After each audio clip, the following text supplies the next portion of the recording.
What challenges did Abraham Lincoln face during his presidency?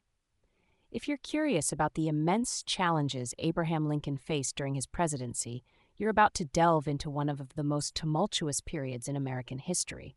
Let's break it down. When Lincoln took office in March 1861, the country was already on the brink of civil war. 7 southern states had seceded, and the rest of the South was considering following suit. Lincoln's primary challenge was to prevent further secession and keep the Union intact. However, he had to navigate this delicate situation without any official power until his inauguration, as he had to wait for the outgoing President James Buchanan to leave office. One of the earliest and most critical challenges Lincoln faced was the crisis at Fort Sumter in South Carolina. The fort was running out of supplies, and Lincoln had to decide whether to resupply it, which could be seen as an act of aggression by the Confederates. After much deliberation and advice from his cabinet, Lincoln chose to resupply the fort, leading to the Confederates opening fire on April 12, 1861, and thus beginning the Civil War. Managing the war effort was a monumental task. Lincoln had to find capable generals who could lead the Union Army to victory. This was no easy feat, as many professional officers resisted civilian control, and state militias wanted to act independently. He appointed several political generals to maintain support from different factions, but this often led to criticism from radical Republicans who felt he was mishandling the war. Lincoln also had to mobilize a massive citizen army, which required significant resources and public support. He called up 75,000 state militiamen and later expanded the army to 500,000 men.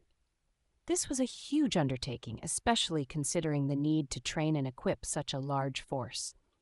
The economy was another major concern. Lincoln had to marshal the American economy to meet the war's enormous needs, which included funding the army, managing supplies, and keeping the economy stable despite the war's disruptions. Dealing with dissent on the home front was another challenge. Lincoln had to balance suppressing Southern sympathizers, especially in border states like Maryland and Kentucky, without undermining democratic freedoms.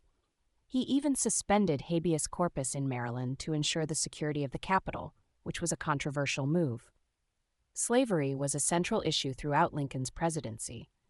Initially, he aimed to preserve the Union without immediately addressing slavery, but as the war progressed, he came to see slavery as the root cause of the conflict.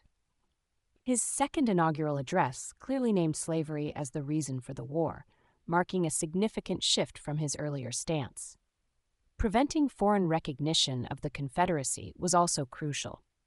Lincoln worked to ensure that European powers did not recognize the Confederacy as a legitimate nation, which would have significantly altered the course of the war. In addition to these challenges, Lincoln had to manage his cabinet, which included strong personalities and conflicting views. For example, his Secretary of the Treasury, Salmon P. Chase, was a radical abolitionist who often clashed with other cabinet members and even worked to undermine Lincoln's re-election. Overall, Lincoln's presidency was marked by a series of complex and interconnected challenges that required careful navigation and strong leadership. From managing the war effort to addressing the issue of slavery, Lincoln's decisions had far-reaching consequences for the nation.